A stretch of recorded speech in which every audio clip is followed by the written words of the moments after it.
Una tos, doctor Diego Miguel Celis, muy persistente, ¿podría hablarme de un enfisema pulmonar? Podría ser el caso. ¿Qué es el enfisema pulmonar, doctor? El enfisema pulmonar, para poderlo entender, hay que tener como una imagen. Yo lo daría como si fuera un árbol. Y lo importante es entender que el tronco, las ramas, esas ramas periféricas, los chamicitos y las hojas. Las hojas son los alvéolos, ¿de acuerdo? De manera que el enfisema es esa enfermedad que aparece a nivel pulmonar en las vías aéreas, que es distal, o sea, de los chamicitos hacia adelante. Ajá. Y es una dilatación anormal de esas vías aéreas.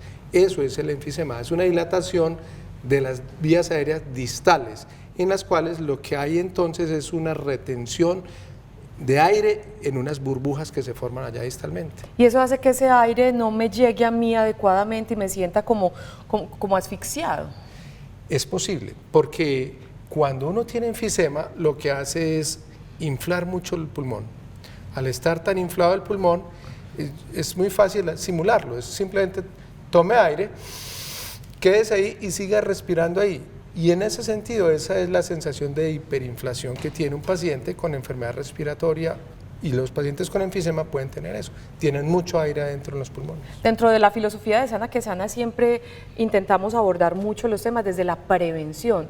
En este sí que hay que pensar en prevención para no llegar a tener el enfisema como tal, porque tengo entendido, doctor, que cuando ya se tiene el diagnóstico el asunto es complicadito. Bien, eso es importante, Olguita, por lo siguiente. Hay posibilidades de tener enfisema congénito, o sea, ahí no hay nada que hacer. No hay cómo prevenir. De acuerdo, o sea, y es algo que vamos a distinguir durante el transcurso del programa. Hay personas que pueden tener enfisema, aún niños que pueden tener enfisema. Sin haber fumado un cigarrillo y sin haberse contaminado con nada. Exacto, entonces hay enfisema lobar congénito y hay otras formas de enfisema. O sea, uno puede hacer diagnóstico de enfisema en niños y de meses, y niños pequeños, en fin, de muy temprana edad, o jóvenes que empiezan a tener enfisema.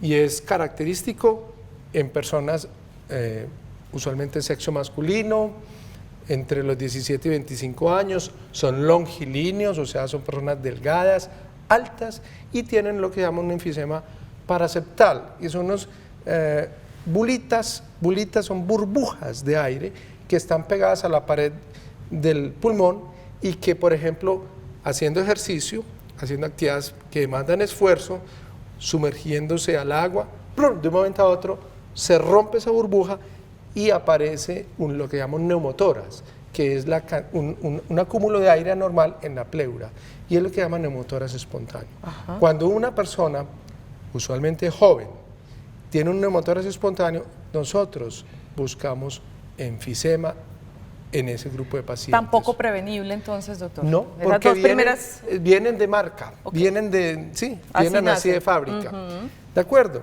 Pero hay otras formas de enfisema que pueden ser relacionadas con un déficit que se llama alfa-1 antitripsina, y esa es una enzima o una proteína que tenemos nosotros en el cuerpo, que se encarga de regular algo que se llama el mecanismo de proteasas, antiproteasas. Eso es difícil de entender si uno no se lo explica. Es unas proteínas que van a proteger de que otras proteínas dañen otras que están a nivel pulmonar. Cuando hay una deficiencia de esa proteína, las células del organismo destruyen el pulmón y van haciendo esos lagos o burbujas de aire que van a formar el enfisema. Entonces van acumulando aire en forma progresiva y desarrollan enfisema. Y nosotros podemos ver personas con enfisema a los 22 años, a los 27 años, a los 35 años, edades tempranas. Por lo tanto, si uno tiene un enfisema a edades tempranas, hay que buscar ciertos déficits de algunas proteínas que pueden ser parciales, medianas o de expresión completa, que así se diría en el término de genética, cómo se expresa o no el gen de la deficiencia. Muy bien, pero hay otros que son los fumadores. Que sí se pueden prevenir. Esos sí pueden ser prevenibles. Pero aquí hay varias cosas que hay que tener en mente. Y es lo siguiente, todos hemos visto que hay pacientes que son fumadores y dicen, yo llevo 50 años fumando y no tengo nada. Y otros que llevan 20 años fumando y están muy mal. Y eso es verdad, eso sucede. Sí, eso es de la vida real. Y hay un grupo de pacientes que generan o expresan enfisema y otros no generan tanto enfisema. Por lo tanto, aquí hay que entender que el enfisema es una manifestación también de los pacientes fumadores y de aquella enfermedad que en algún momento hablamos que es la EPOC. Los pacientes con EPOC con mucha frecuencia tienen enfisema. Enfermedad pulmonar obstructiva crónica, la EPOC. Perfecto. Vale. Ya nos queda como la claridad de la mesa está servida. Sí. Hay unos enfisemas pulmonares que, según nos explica nuestro neumólogo invitado de hoy, Diego Miguel Celis, que no le he dado la bienvenida oficialmente, no son prevenibles porque, como él bien lo decía, venimos con esa marca de nacimiento, pero hay otros que sí. Y hoy vamos a hablar de esos dos enfisemas. Doctor, le voy a guardar este cablecito porque está muy necio, discúlpeme, y nos vamos a distraer mirando ese cablecito. Ahora ya sí quedó perfecto y lo invito a pasar allá al frente a nuestro sofá y a nuestros televidentes. Gracias por estar con nosotros. Vamos a hablar de enfisema pulmonar. Yo creo que todos hemos escuchado hablar de esta enfermedad y nos preocupamos cuando la escuchamos. 305-316-6560 es nuestra línea, 305-316-6560, nuestra línea para inquietudes y para aportes. Más adelante vamos a tener a otros dos invitados complementando la intervención del doctor Diego Miguel Celis. Vamos a hablar con el doctor Juan Rafael Crespo, él es un médico especialista en adicciones que nos va a recordar la importancia de dejar de fumar y nos va a dar algunas recomendaciones y claves. Si tiene alguna tía, abuelo, el papá que fuma, dígale que venga un ratico y se vea el programa para, como lo llamo yo, darles esta cantaletica cariñosa y recorderis cariñoso de que es mejor dejar de fumar. Y también va a estar con nosotros una terapeuta respiratoria, para contarnos las ayudas que existen en esa materia con relación a los pacientes con enfisema pulmonar. Empecemos entonces a ir desarrollando nuestro tema de hoy con la siguiente pregunta. Hola, mi nombre es Mariana Meneses y quisiera saber si en nuestro medio es muy común el enfisema pulmonar. ¿Qué tanto diagnóstico hace usted tanto de esos enfisemas prevenibles como los no? ¿Esto es frecuente, doctor? Muy bien. Entonces, es muy importante entender lo que al inicio del programa mencionaba. Aquellos pacientes que tienen enfisema congénito o por deficiencia alfa-1-antitripsina, la deficiencia alfa-1-antitripsina no es muy común.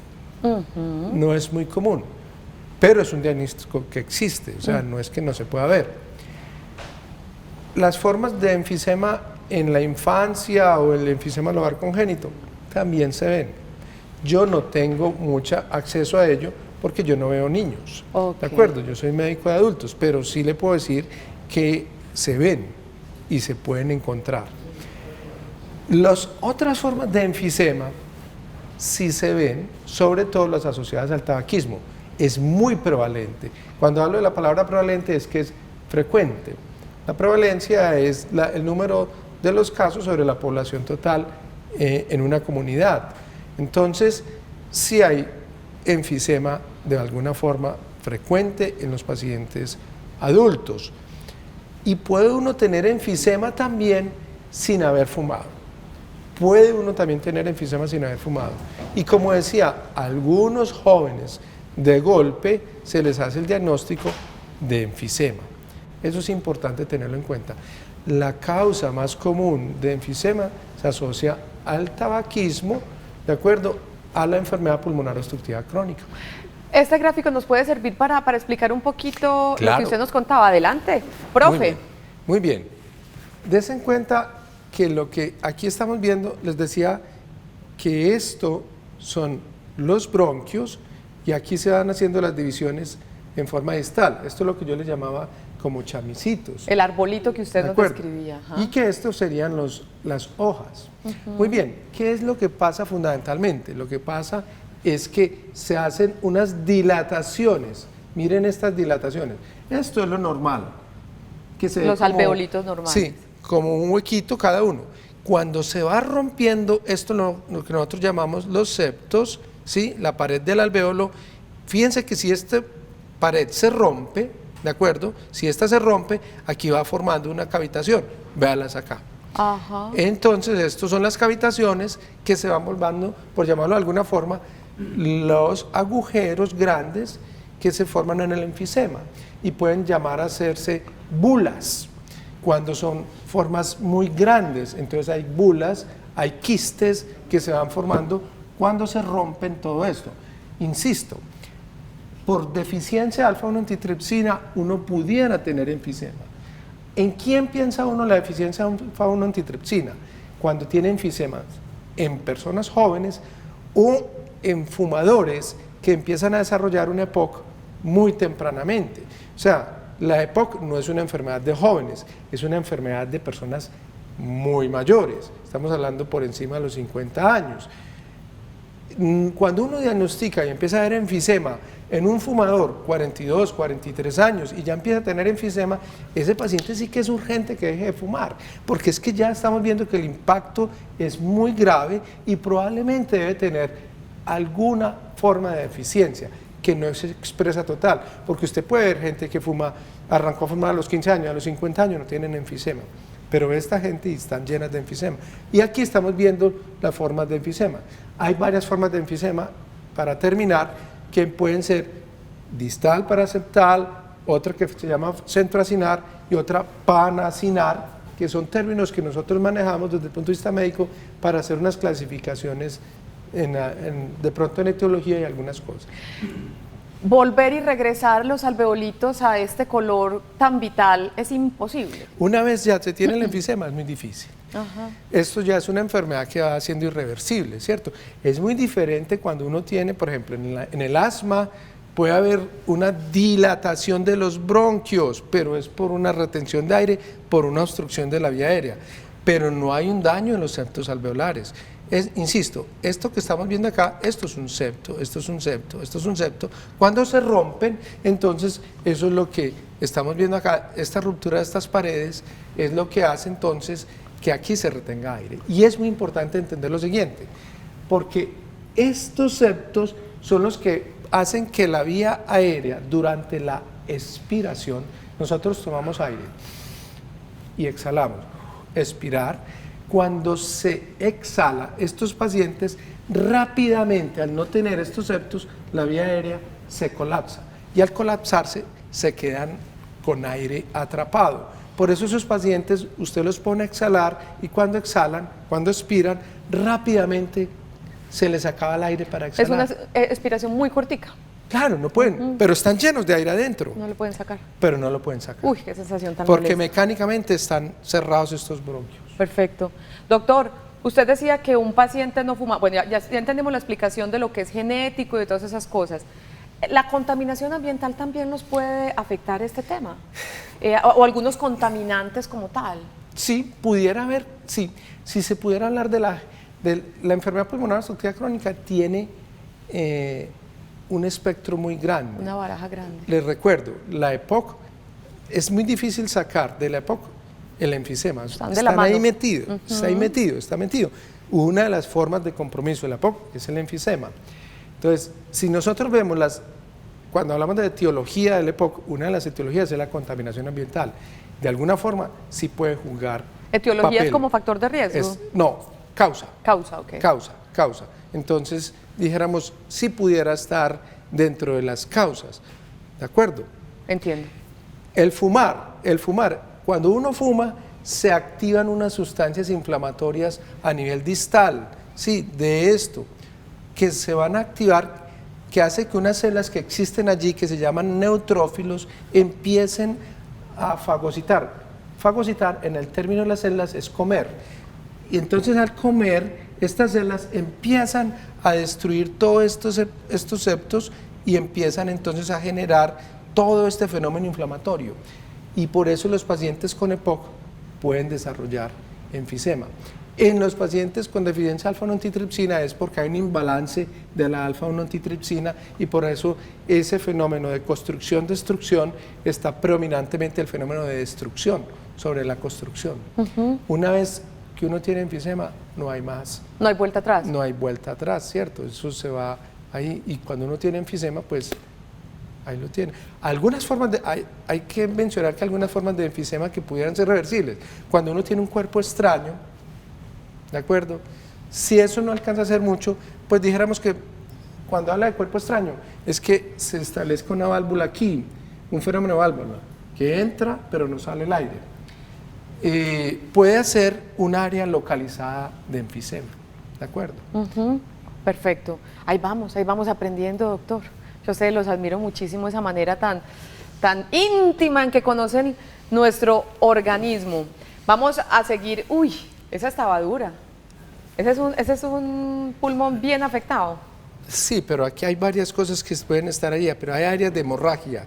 Entonces diría que no sería la más clásica de enfisema. Esta no sería clásica de enfisema porque aquí hay unas áreas, aquí hay áreas de antracosis, áreas de hemorragias, tapones de moco. Pero sí de un pulmón muy enfermo. Sí, pero mire los tapones de moco que hay ahí y hay áreas de... Todo esto es un pulmón hemorrágico y esto negro que están viendo ahí básicamente pueden haber áreas de Recuerdo antracosis. una vez hicieron una exposición aquí, era del cuerpo humano, ahí en Plaza Mayor, no sé si usted lo pudo ver, que era cadáveres y nos mostraban pues todo el interior de nuestro Body, creo que organismo. se llama. Exacto. Y mostraban el pulmón de un fumador y el pulmón de un no fumador y era impresionante. O sea, el pulmón del no fumador era rosadito, hermoso, y el del fumador era una cosa similar a esta, muy oscura. Sí, se llaman las placas de antracosis, ¿sí? Que también se ve mucho en los pacientes que han aspirado o que les ha tocado cocinar con leña. Entonces ese humo se ve muy frecuentemente. Nosotros en la región andina tenemos mucha parte de antracosis y ahí es lo que se llama la enfermedad por exposición a biomasa, que es otra cosa muy diferente.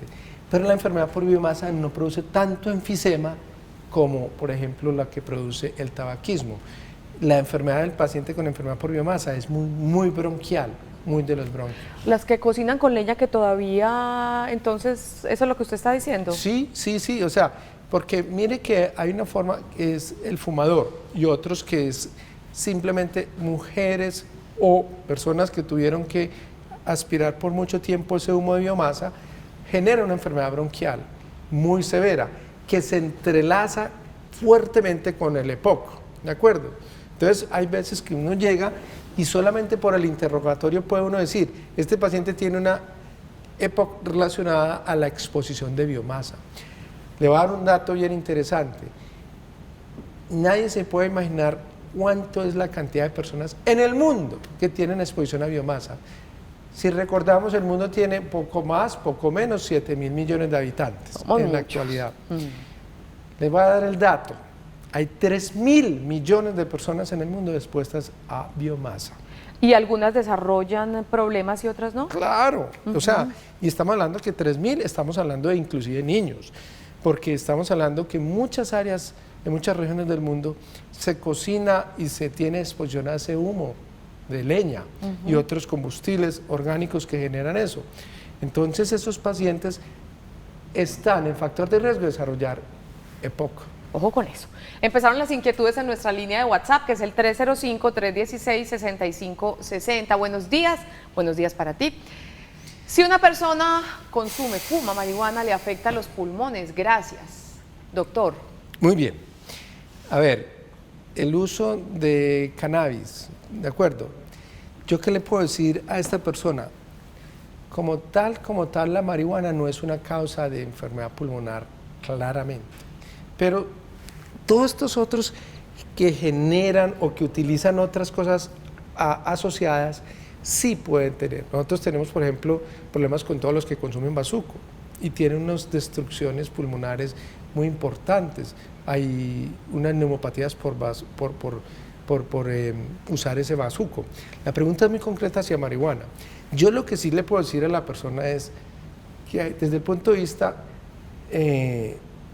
lo que yo puedo decir es muy controvertido, pero sí le puedo decir lo siguiente: cualquier persona que utilice algo que tenga riesgo de adicción genera más riesgo de otras adicciones peores. O sea, nadie comenzó fumando 2 paquetes Seguramente el que comenzó fumando empezó, dame una chupadita, prendo el cigarrillo, dame las últimas fumaditas, y terminó fumando 1, 2, 3 paquetes. Probablemente quien comienza por un lado, termina por otro. Y es donde yo vería lo que eso significa. Perfecto, doctor Diego Miguel Celis. Ahorita les decía que a propósito de nuestro tema de hoy, que es el enfisema pulmonar, hay que hablar de una de sus causas, y es el cigarrillo, como bien nos lo decía nuestro invitado de hoy. Tenemos noticias sana que sana para recordar la importancia de no fumar o de dejar de fumar.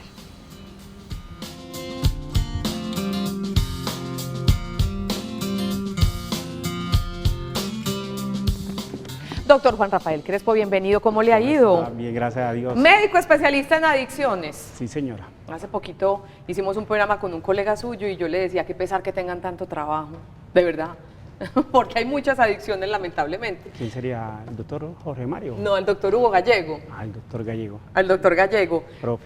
Muchas adicciones y mucho fumador aún o ha empezado a bajar un poquito con tanta concientización, con tanta legislación que le impide a los fumadores fumar como con más tranquilidad. ¿Cómo estamos en materia de consumo de cigarrillo, doctor Juan Rafael? En materia del consumo de cigarrillos se ha disparado.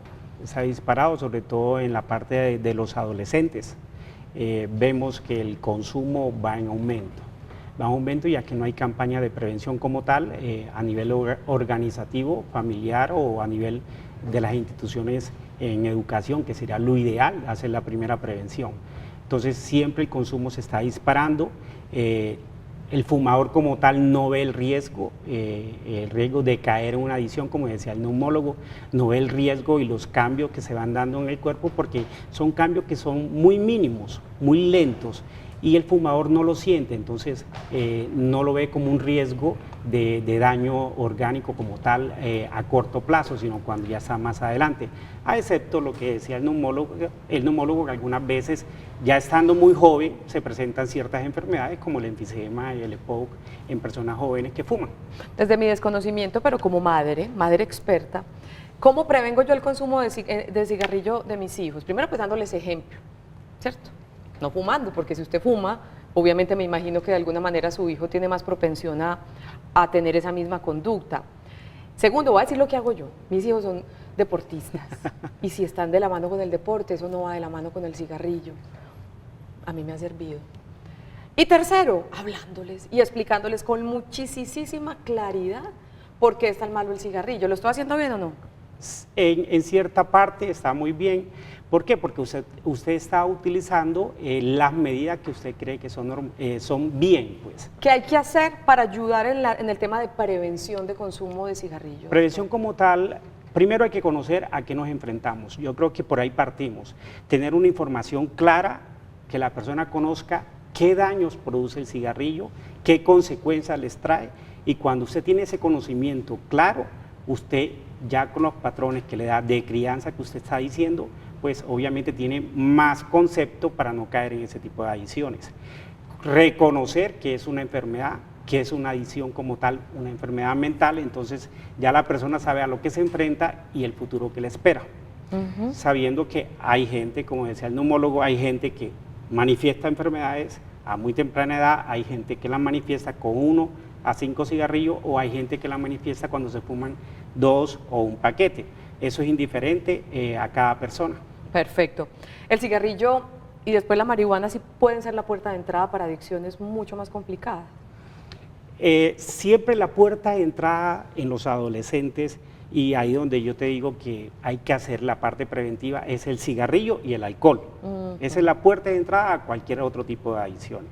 Entonces, se habla inclusive de hacer prevención desde tercero de primaria, desde preescolar inclusive. El niño siempre imita al padre, entonces si ve el padre que fuma, obviamente tiene más predisposición, aunque ya vienen marcados genéticamente. Si yo tengo papás que han fumado, igual que el alcohol, entonces yo tengo un riesgo ya de tener una predisposición igual que el alcohol. Así se manejan las partes adictivas. Esa nicotina cuando entra a nuestro cuerpo de verdad nos hace acostumbrarnos tanto a ella que queremos más y más y más. Ese es el problema pues del cigarrillo. El problema como tal es que la nicotina enseguida pasa al torrente sanguíneo y al cerebro de una forma, se puede decir que inmediata. En 7 segundos se ven los efectos que produce la nicotina, efectos estimulantes por la gratificación que produce a nivel cerebral. Es algo muy complejo para explicarle al televidente, pero el efecto de gratificación y sensación de plenitud, disminución del estrés se ve inmediatamente. Por eso es que la persona dice, no, el fumar me causa placer, me alivia X, Y problema o me disminuye el estrés, pero es una falta de creencia y el grado de adicción es mucho más potente de la nicotina. Se habla en el campo de las adicciones que entre la cocaína, heroína, es más adictiva la nicotina como tal. Dios. Muy bien, esto en materia de prevención, ¿se puede dejar de fumar, doctor Juan Rafael? O sea, yo sé que hay diferentes tipos de fumadores, hay quienes fuman más poquito, como usted lo decía, hay quienes, conozco personas que fuman 2 paquetes de cigarrillos al día, conozco quienes han logrado dejarlo. Hay terapias, hay acompañamientos, hay asuntos importantes para ayudar a la gente a dejar de fumar. Inicialmente, obviamente que sí lo hay, sí se puede dejar de fumar. Se puede dejar de fumar, 1, teniendo la decisión, 2, buscando el profesional adecuado que te brinda ayudas tanto psicoterapéuticas como médicas. Se dice que un tratamiento psicológico o acompañado de psicoterapia más tratamiento médico con medicamentos ahorran o dan una gran posibilidad de que la persona deje de fumar. Es importante que la persona sepa que está enfermo, que esto no es de la noche a la mañana con una píldora mágica que yo voy a dejar de fumar. Hay personas que por la fuerza de voluntad lo dejan, pero obviamente si usted tiene un tratamiento adecuado, puede dejarlo. Se puede demorar 6, 3, 1 año, 2 años, pero el proceso por lo general son 6 meses de tratamiento como tal, con el grupo interdisciplinario, neumólogo, internista, psiquiatras, psicólogos, deportólogos, inclusive nutricionista, y el médico adictólogo, que es el que lleva la batuta de ese tratamiento. El hecho de que yo fume menos o fume más, eso se va dando es por la característica adictiva. Habíamos hablado ahorita en la intervención del neumólogo que empezamos 1, 2, 3 cigarrillos porque se va creando la tolerancia y con el tiempo la persona termina fumando 1 paquete, 2 paquetes como tal. Entonces empiezan con lo mínimo y cuando se ven ya se ven muy adentro. Casos exitosos ha tenido muchísimos de personas que han dejado de fumar para animar a aquellos televidentes que de pronto nos están viendo y dicen, Dios mío, yo he intentado tantas veces, hace parte de mis propósitos de 1 de enero y no he podido, se puede persistiendo, doctor Juan Rafael. Hay que entender y a la persona hay que explicarle que son fases, ya eso está estudiado. Una fase es que es en el comportamiento, en la conducta, en el proceso en que yo decido para dejar de fumar. Una que es precontemplación, contemplación, preparación y la otra es la acción y la abstinencia como tal. Son una fase que tienen periodos ya determinados, en los cuales, en la fase en que encuentra, sea el médico que lo examine o el psicólogo especialista en adicciones, lo determina y dice, por ejemplo, está en fase de precontemplación, hay que hacer unas actividades ya establecidas, tanto psicoterapéuticas, ¿sí?, y de motivación. Cuando el paciente ya está en etapa de acción o preparación, se utilizan otras etapas. Desde el momento en que yo empiezo, que es precontemplación, hasta abstinencia, se dice, según un esquema de unos científicos que es Di Clemente y Prochaska, se dice, muy ilustre, estudiaron, se dice que en ese proceso la persona puede hacer 7 procesos hasta llegar a la abstinencia. O sea, voy, empiezo, recaigo, voy, empiezo y recaigo. Pero llegan. Y llegan. Entonces, en promedio son unas 7, 8 veces, ese es el promedio, unas más, unos menos, dependiendo de la persona. Pero, obviamente, es lo que le digo, si usted tiene el apoyo adecuado, tiene una decisión y tiene objetivos claros y diseña un plan con esa estrategia, con toda seguridad lo va a lograr, si hay tratamientos exitosos. Es una recomendación desde mi absoluto desconocimiento y es, hablen con personas que hayan dejado de fumar, pregúnteles cómo les cambió positivamente la vida, pregúnteles si al principio del proceso no dijeron, no voy a ser capaz, no puedo vivir sin ese cigarrillo. Y con seguridad esos testimonios alentadores también de personas que salieron adelante y lo lograron, les va a demostrar a ustedes, si ellos pudieron, ¿por qué no yo? ¿Verdad? Sí, la decisión siempre nace de adentro, la decisión es personal, no es porque me lo pide la esposa, la novia, Es por personal y mirar siempre los beneficios, siempre tener el objetivo de los beneficios que yo logro al dejar de fumar, no pensando, lo voy a dejar, que me hace falta, porque siempre va a tender a aumentar el síndrome de abstinencia que cae en el momento de suspender el cigarrillo. La persona lo puede dejar, una manera fácil, cordial y efectiva, déjelo de un solo dolor y listo. Hay personas que no pueden, entonces hay que irlo desmontando y aplicándole las terapias que te digo, tanto psicoterapéuticas como médicas. Perfecto. Doctor Juan Rafael, muchas gracias por estar con nosotros. Gracias a ti, Olga. Nos volveremos a ver si Dios quiere. Gracias, muy amable. Que estés muy bien, Sí. no se me vaya todavía. Vamos a nuestra primera pausa, nuestra línea de WhatsApp está abierta, 305-316-6560. Hoy nuestro tema es el enfisema pulmonar. Ya regresamos a Sana que Sana.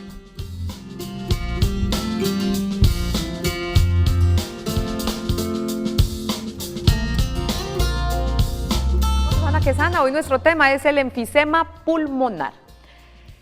Recordemos un poco. El enfisema pulmonar es una enfermedad que se produce cuando los alvéolos de los pulmones se destruyen gradualmente, provocando dificultad para respirar. El enfisema hace parte de varias enfermedades conocidas como enfermedad pulmonar obstructiva crónica. Recuerde visitarnos en nuestro canal de YouTube, ingresando a YouTube, canal Televid Sana que Sana. La semana entrante, por ejemplo, van a encontrar ya publicado este programa con el título de enfisema pulmonar. Seguimos aquí conversando y aprendiendo de la mano de nuestro neumólogo invitado de hoy, el doctor Diego Miguel Celis, Mejía, y con él vamos a seguir desarrollando el tema. Doctor, varias preguntas en nuestra línea de WhatsApp. Buenos días para todos. A mi madre le encanta cocinar en leña, con leña. De hecho, todos los días hace las arepitas con esta. Le da mucha asfixia. ¿Será causa de esta actividad? Retomemos un poquito eso, mi doc. Bueno, lo primero es que hay que saber si la señora fuma o no fuma. Eso es una cosa importante a tener en cuenta. Y si tiene una exposición definitivamente así de amplia a la exposición con leña, probablemente puede tener enfermedad pulmonar obstructiva crónica asociada a la exposición de biomasa. Sería muy interesante decir que la valoren los médicos, que le hagan una espirometría, una radiografía, y si está enfermita, aún si no está enfermita, la exposición al humo de leña no es nada bueno, no es nada agradable, está acumulando para tener enfermedad. Si se está asfixiando, hay que estudiarla. Hay que visitar al médico, la hija de esta hermosura. Llévela que la revisen, porque el tratamiento incluye mejorar la calidad de vida, o sea, Claro, a pesar de que ya tenga la situación. Y con un buen broncodilatador, un buen inhalador seguramente, y un buen diagnóstico, va a mejorar mucho. Hay personas con enfisema pulmonar que no tienen síntomas, doctor. Sí, hay personas que, como les describí ahora, usted puede tener un joven que tiene un enfisema congénito, un enfisema paraseptal, y son jóvenes que les decía hace un momento, que usualmente sexo masculino, son altos, flacos, y que en un momento dado tienen esto allí, y en un momento dado hacen un esfuerzo muy grande. Corren, se sumergen, hacen una fuerza levantando un objeto, y de un momento a otro sienten un dolor muy fuerte y quedan con esa dificultad respiratoria. Algunos son muy estoicos, aguantan, otros definitivamente dan y consultan, y cuando se encuentran tienen un neumotórax. Y en ese orden de ideas, pues podían tener ahí áreas de enfisema y no tenían nada. ¿Y un fumador? También tenemos pacientes que son con enfisema y no tienen casi síntomas, es válido. Muy bien. Otra inquietud en nuestra línea de WhatsApp. Veamos. Buen día. ¿Qué riesgo tiene una persona que manipula aerosoles? Me imagino que con relación al enfisema. Pues habría que saber qué tipo de aerosoles. Como tal, no tendría una información, una respuesta concreta para darle, pero en principio no es una causa de enfisema. Perfecto. Y creo que tenemos otra inquietud, ¿o todavía no la tenemos? Sí, aquí está. ¿Enfisema pulmonar es lo mismo que EPOC? Volvamos a aclarar ese tema. EPOC Gold 4 es la última etapa. A ver, doctor, ¿de qué se trata? Muy bien. La persona que nos está preguntando es, recuerden que dentro de la EPOC es una enfermedad como tal, y una de las formas de manifestaciones que presenta la enfermedad a nivel del pulmón es el enfisema. Es el enfisema que ya lo vimos en las gráficas ahora, que son esas destrucciones que tiene a nivel distal, hacia lo más periférico del pulmón, los alvéolos, y que forman unas burbujas de aire. Pongámoslo así, imaginémonos un queso, de esos que tienen huecos o agujeros. Si usted ve el paciente, el pulmón de un enfisematoso es así, lleno de esos agujeros, como los quesos que tienen esos agujeros. Muy bien, entonces los EPOC pueden tener enfisema, y cuando dicen que tienen EPOC GOL4, GOL4 se refiere, es una clasificación espirométrica, o sea, de un valor que da la espirometría, que es un test que se hace para valorar obstrucción o no de la vía aérea. De manera que enfisema GOL4 no es lo mismo, no es lo mismo. Son formas de expresar una condición de la enfermedad. Hace unos minuticos decíamos que, bueno, cuando la televidente preguntaba por su madre que cocina con leña, y le recomendábamos visitar a un especialista para buscar calidad de vida para su madre, para buscar tratamientos. Llegó el momento de hablar de tratamientos con nuestra sección Noticias Sana que Sana.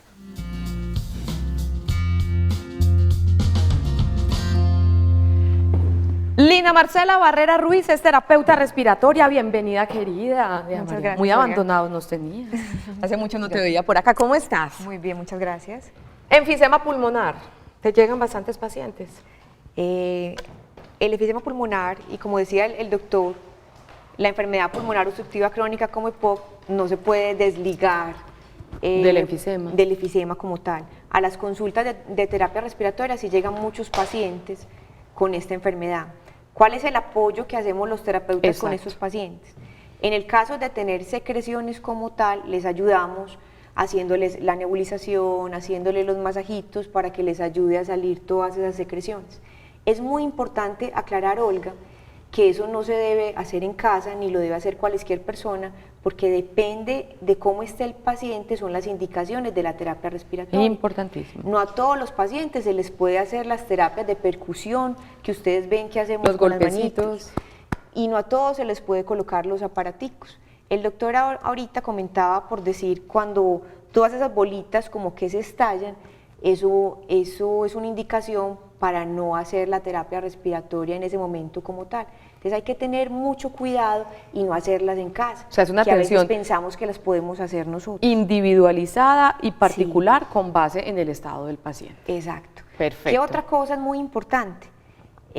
Los inhaladores. ¿Sí? Nosotros los podemos apoyar en cómo usar los inhaladores. Yo siempre le digo a los pacientes, no peleen con la medicación. Como el doctor decía, es una enfermedad crónica que necesita medicamento, ¿cierto? Así a veces necesito unos medicamentos, así esté aliviadito, pero son unos medicamentos que me van a ayudar a controlar la enfermedad para que no tenga recaídas. Entonces es muy importante aprender a usar correctamente los inhaladores. Tiene su ciencia. Sí, tiene su ciencia. Hay que aprender a usarlos y son unos amigos que nos ayudan.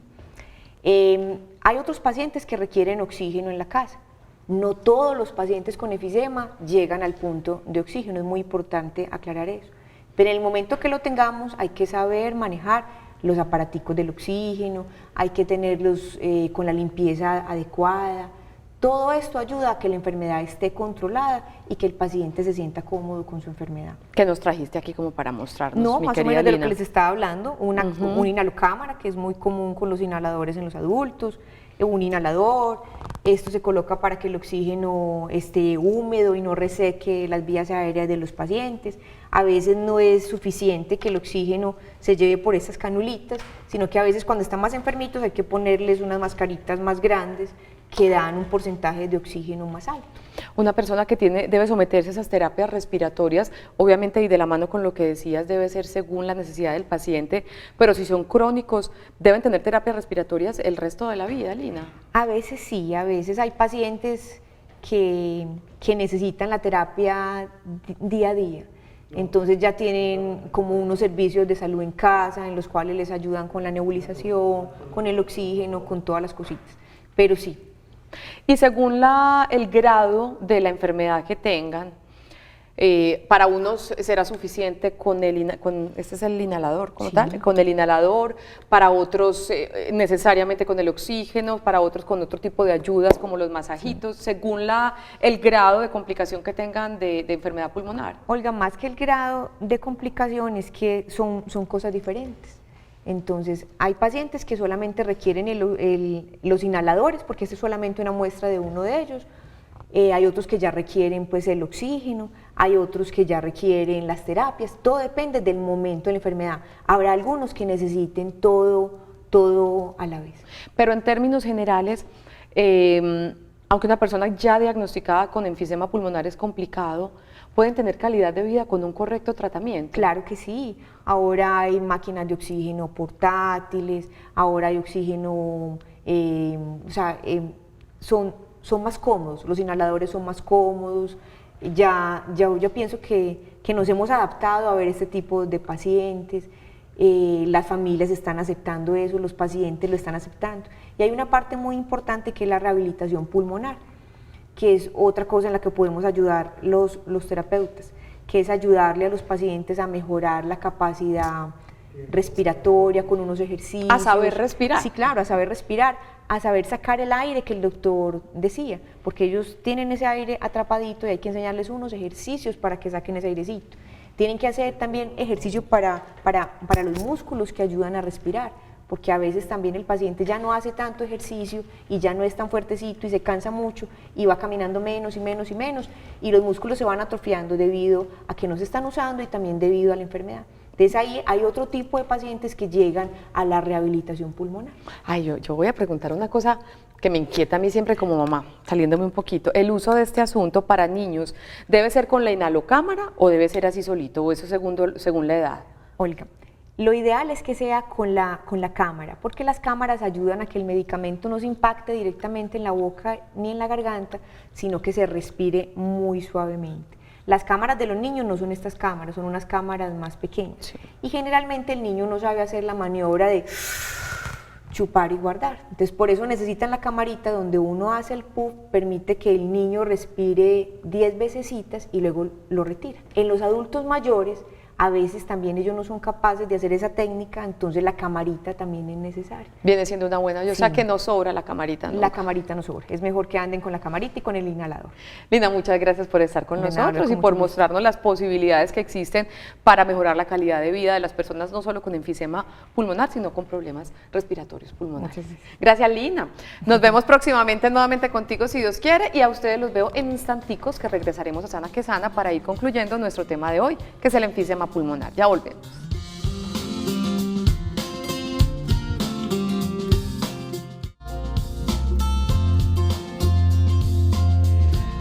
Hoy en Sana que Sana continuamos hablando sobre enfisema pulmonar. El enfisema inicialmente podría pasar desapercibido y no generar síntomas. El principal signo es la falta de aire, que comienza a presentarse gradualmente hasta causar dificultad para respirar, incluso cuando la persona está en reposo. Tenemos unos minuticos para seguir hablando y aprendiendo con el doctor Diego Miguel Celis y vamos con respuestas rápidas para unos mensajes de WhatsApp. Buenas tardes, llevo 8 meses asfixiándome, me han estado mandando inhaladores de salbutamol y beclometasona. Antes me hacía 2 puffs de salbutamol cada 8 horas y de beclometasona cada 12 horas, pero llevo 4 meses asfixiándome más, los puffs no me los controlan, entonces aumenté, doctor, la dosis a 4 de salbutamol cada 6 horas y beclometasona cada 12, 5 puffs. Lo tengo controlado, ya me he hecho espirometría, electroecocardiograma, gases arteriales y todos me han salido buenos. Mi doc. Bueno, lo más importante, no tengo la edad de la persona, pero pareciera que esta paciente tiene un asma, pareciera, puedo equivocarme por mucho. Verla, ni modo. Yo diría, porque es que el asma puede pasar con espirometría normales cuando el paciente está aliviado. Recomendación, vaya a una consulta especializada donde el médico neumólogo, que creo que le puede aportar bastante. Doctor, nunca fumé, pero cociné con leña, no puedo subir escaleras, me canso, me alcanzo. Muy bien, entonces dice que nunca fumó, pero cocinó con leña. Probablemente también requiere valoración médica, necesita una radiografía y que le hagan una espirometría para ver si tiene enfermedad de los bronquios. ¿Usar hipocloro en el hogar afecta a los pulmones? sobre todo la parte bronquial, eso sí puede afectar, puede producir una neumonitis y una bronquitis, ¿de acuerdo? Perfecto. Y había otra pregunta, ¿trabajar con confecciones con el tiempo las lanas llegan a los pulmones? Sí, hay algunas formas de, cuando se trabaja con confecciones, algunos materiales, algunos elementos, el algodón, algunas formas que pueden estar allí presentes que pueden desencadenar alguna forma de asma y enfermedades ocupacionales pulmonares relacionadas con eso. Discúlpenos la cantidad de televidentes que escribieron y no tenemos tiempo de responder sus inquietudes, nos comprenderán, pero como siempre les decimos que nos encanta que estemos en contacto a través, por lo menos, de esta línea de WhatsApp. Doctor, diagnóstico y tratamiento de estos 3 minuticos que tenemos. Muy bien, es muy importante redondear el tema con eso. ¿Por qué? Porque cuando se sospecha el enfisema, uno tiene que hacer, la radiografía lo puede sugerir, pero el método confirmatorio definitivamente en la actualidad es el TAC de tórax de alta resolución. Okay. El TAC de tórax de alta resolución es la forma que tiene una capacidad diagnóstica de mostrar la enfermedad. Entonces, si yo tengo sospecha de enfisema, TAC de tórax de alta resolución. ¿De acuerdo? Sí. La espirometría no es para hacer diagnóstico de enfisema. La espirometría es para hacer diagnóstico de enfermedad de los bronquios y en el sentido del EPOC. Pero enfisema, TAC de tórax de alta resolución. Tratamiento. Es muy importante, dependiendo de lo que estemos hablando. Si son en niños, pueden ser inclusive quirúrgicos. ¿De acuerdo? Si pueden ser por anormalidades bronquiales, corrección quirúrgica o algunas otras intervenciones. Si son en jóvenes, si son enfisemas paraseptales, que son los que dan el neumotórax espontáneo, pues dependiendo de la ocurrencia o recurrencia, requieren una cosa que se llama pleurodesis, un procedimiento que se llama pleurodesis. Si definitivamente un paciente tiene un enfisema en la juventud y tiene una deficiencia de alfa-1 y va a ser una enfermedad progresiva, estos pacientes deben tener valoración por neumólogo porque esos pacientes pueden terminar en trasplante de pulmón, ¿de acuerdo? Perfecto. Porque es una enfermedad que va siendo progresiva. Si tiene una manifestación leve de la enfermedad, no necesariamente pueden pasar asintomáticos y no va a pasar nada. Si son en otros pacientes como los EPOC, pues ya el diagnóstico es con espirometría, con TAC, y parte de eso es lo que se discute ahorita, la rehabilitación pulmonar, el uso de unos buenos inhaladores y algo bien interesante que se viene y que ya ha llegado a nuestro país, y es la terapia con válvulas endobronquiales y con lo que se llama los coils. Estos son, ya hay poco tiempo para explicarlo, pero las válvulas tienen la capacidad de reducir ese volumen tan grande del pulmón por el enfisema. Entonces se disminuye ese atrapamiento y entonces el paciente va a mejorar mucho la calidad de vida de la asfixia. También hay lo que se llama la cirugía de reducción de volumen, cuando se tienen las bulas o áreas de enfisema. Los enfisemas pueden ser heterogéneos, homogéneos. Esto es bastante grande. Cuando se tiene un enfisema homogéneo, eso tiende a ser como que se acumulan por burbujas gigantes de aire, lo cual es más difícil. Conclusión, a prevenirlo y a tratarlo. Cuando es prevenible, a prevenirlo y a tratarlo, doctor, porque veo, según este último segmento del programa, hay alternativas para mejorar la calidad de vida. Sí, claro. En este momento tenemos posibilidades de tratar pacientes con enfisema y tener un seguimiento adecuado de ellos y hacer el diagnóstico, porque no todos, pues, no porque yo haya tenido un neumotórax espontáneo tengo enfisema, sino una manifestación de las formas de enfisema. Doctor Diego Miguel Salín, muchas gracias por estar con nosotros. Muchas gracias. La próxima con usted vamos a hablar de bronquiectasis. Bronquiectasias. Bronquiectasis, ok. Les contaré más adelante qué es cuando estudie de qué se trata, porque no tengo ni idea, pero si él me dice hay que hablarlo porque es algo que se presenta y es importante atenderlo, aquí lo hablaremos. Terminamos Sana que Sana. Recuerden que tenemos nuestros productos del canal Televida, el díptico de los padres, las vírgenes de la vida en sus diferentes tamaños. Recuerden que también estamos vendiendo el Bono Plus. El primer sorteo será el 30 de junio, en junio 35 millones, agosto 25 10 millones, octubre 27 20 millones y también tenemos nuevas opciones para comprar los productos Televid ingresando a www.televid.tv en el link productos y a través también de la línea de WhatsApp 305-224-9333. Terminamos Sana que Sana. Doctor, nuevamente muchísimas gracias. Mañana vamos a hablar de dos temas bien importantes. Qué rico aprender a prevenirlos y a tratarlos. Vamos a hablar de túnel carpiano y manguito rotador. Feliz resto de día, sana que sana.